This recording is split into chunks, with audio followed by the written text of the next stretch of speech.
Hey, I'm here with Meredith of Learn Grant Writing. We're gonna dive into the juiciest details you wanna know about grants and about Meredith. Let's hit it. Cool, okay, great. All right, what do you think, Meredith? We're gonna start off on some of these juicy questions people have about you. Okay, reveal, let's go. Let's see, does Meredith Noble have a child?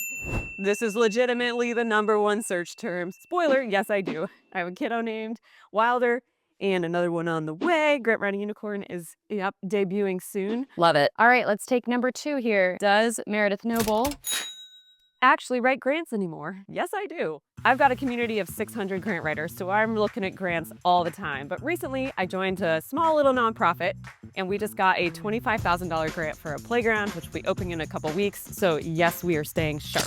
Does Meredith Noble have a secret side hustle? I do, and I don't know if it's super duper secret, but my secret side hustle is that I just bought a bunch of land next to the largest national park in the park system, Wrangell St. Elias.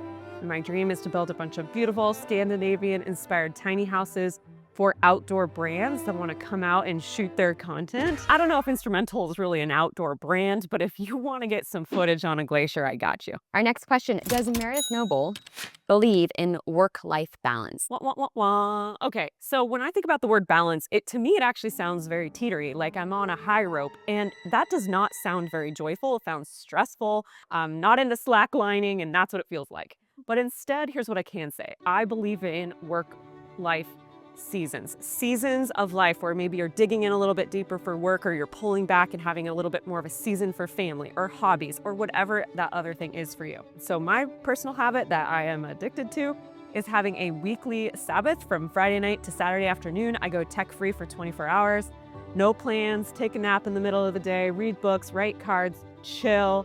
And I'm telling you, that little reset is absolutely gold for providing that balance that everyone is elusively after. I love that. That's something that now I want to practice. All right, we've got a good question here. Does Meredith Noble actually use Instrumentl? Well, hey, yo, how do you think I won that playground grant? Yes.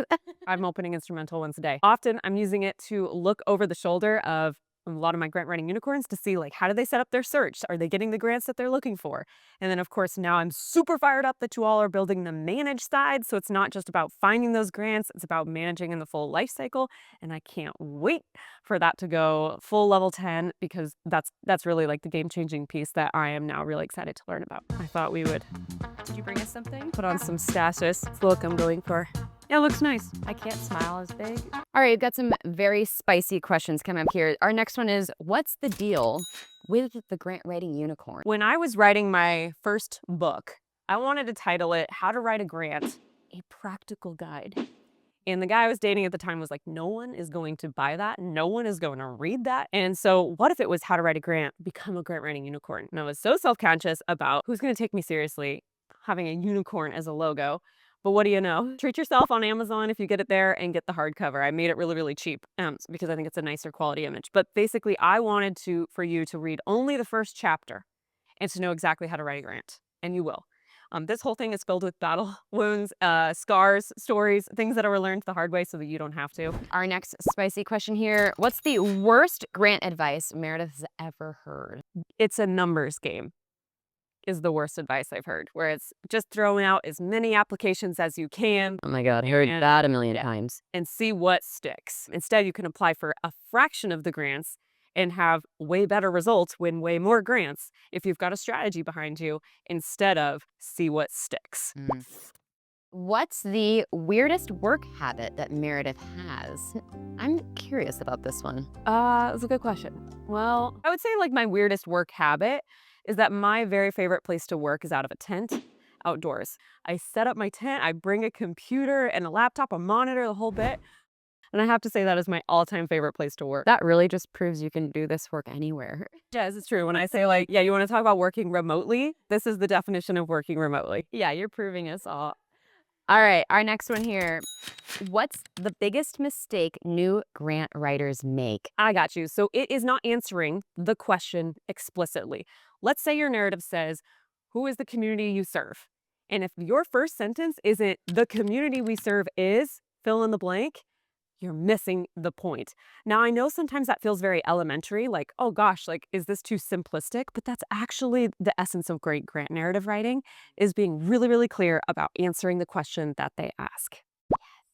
Okay, she is just spitting truth over here. Our last question for this board here.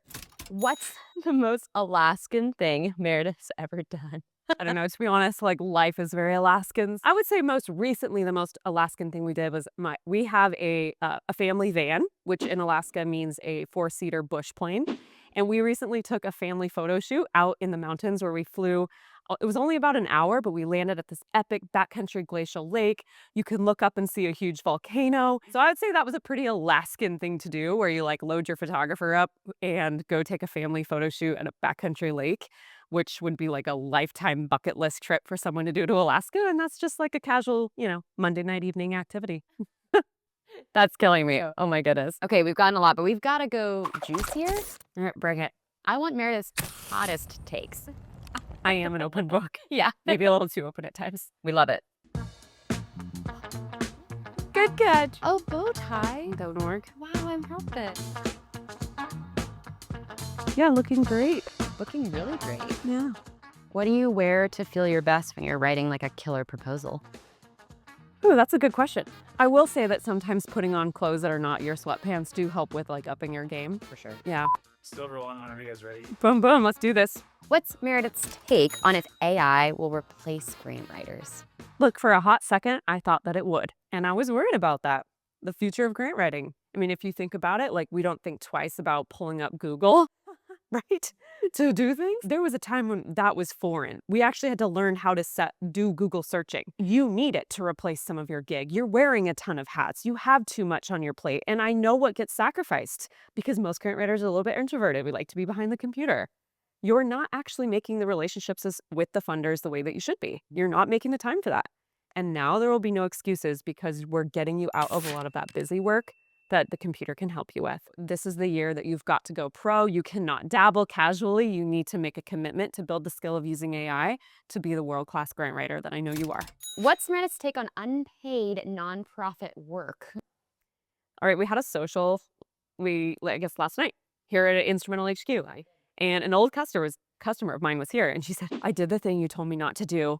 I started volunteering to get into grant writing. And I'm like, look, yes, I don't want you volunteering grant writing if you don't feel that you are worthy of getting paid to do that work as a professional. But if you choose to have that be your source of volunteering, your way of giving back to the community, go for it. Fine, I'm doing it as a volunteer on a very, very, very, very, very, very part-time basis. If you are actually serious about writing grants, there's so much that goes into it. My take on it is that if you're serious about grant writing being a consistent part of your portfolio, because it is such a big part of relationships are so foundational to that, it's absolutely must be a line item on your team's budget and a non-negotiable. 100%. What's Meredith's take on burnout? All right. So been there, done that. Who almost hasn't, right? What I have found is that if you don't break the habit that led you to burnout, because it's not always external, it's not always it was forced and pushed on you. Often it's we that embody a lot of the allowing for the conditions of burnout to grow. If that doesn't shift, if that doesn't change in your patterns, your behavior, your boundaries, your own concept of self-care, it will follow you into any new career that you take. And most people don't know how to do that in the community and culture that we live in today. These are truly hot takes. Okay, what's Meredith's take on cold pitching funders? So my take is don't do it. Just kidding. But really, this strategy is about 10 years ago, even less. You absolutely could reach out to someone cold by email. You could reach a CEO, you could get to them. But right now, people are being so inundated in their inboxes by pitches, by I love what you do, and a lot of just the same generic knowledge that it just doesn't come through. So don't go to bat without giving yourself the best odds of success. But I'm going to give you 2 pro tips for if you are in this situation trying to build a relationship where one does not exist. Number 1, do not meet a funder and give them a big, long elevator pitch. Instead, have a finely tuned, tangible transformation sentence. This means I help specific identity achieve a tangible outcome and avoid the number 1 pain in their life by doing so. That is a short, tight, punchy sentence. You're leaning in, and now we're having a conversation that builds a relationship that is now a warm-pitched funder. What's Meredith's take on imposter syndrome? Ooh, it's a hot one, eh? Okay. I'm not going to say it doesn't exist because I remember it in my first year of grant writing. I was 22, being asked to fund multi-million-dollar capital infrastructure projects. And I'll tell you, I had that distinct feeling. They're going to figure out I'm a fraud. Who's going to find out that I don't actually know how to write grants? They'll fire me. Like, I had that feeling. And I remember chatting with one of my longest best friends, and she said, "Oh, that's called imposter syndrome." I had never heard that before. I didn't know there was a name for it. And I'll tell you what, the moment it was named and I was like, "Oh, this is a phenomenon of the brain," it took away a lot of the power of it. I'm telling you that the sooner you can realize that this is just a weird mindset trick and it doesn't have to have ownership and power over you, the better off you will be. I hope you feel like you got something juicy. We definitely did. I mean, I want to keep going because I feel like there are so many hot takes, so we'll just have to do more in the future. Yeah, you can ask anything in the comments and I'll reply. That's right.